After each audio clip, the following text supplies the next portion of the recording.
रामकृष्ण हरी मंडळी, मी तुमचा मराठी ब्लॉगर सोन्या घेऊन येत आहे नवीन ब्लॉग। सकाळी उठून मी चाललो होतो त्र्यंबकेश्वरला। चालत स्टँडवर पोहोचलो। काही वेळानंतर बस आली। मग तिकीट काढून थेट जाणार होतो नाशिकला। मग नाशिक मधून त्र्यंबक बस धरली। पुढे गेल्यानंतर आपल्याला आपली दिंडी दिसली। मग तिथेच उतरून घेतलं। इथं अशोक मामांचं भजन वाजवायचं काम चालू होतं। मग मी पण दिंडीमध्ये सहभागी झालो।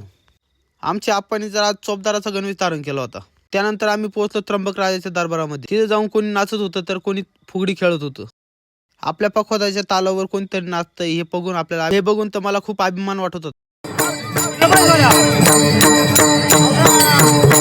त्यानंतर दिंडी निघाली कुशावर्ताकडे। असं म्हणतात कुशावर्ता करता स्नान त्याचं कैलाशी राहणं। तिथून मग आम्ही निवृत्तीनाथाच्या मंदिराकडे जायला निघालो। मग तिथून मुखदर्शन केलं आणि निघालो होतो आमच्या ठेप्याकडे। इथे आम्हाला राहण्यासाठी 3 दिवस जागा होती। सगळ्यांनी आपापल्या जागा आवटून धरल्या होत्या। काही वेळानंतर आमचा हरिपाठ चालू झाला।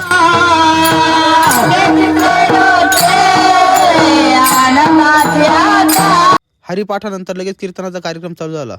संजू महाराज सोनवणे यांनी मस्त कीर्तनाची चाल म्हटली।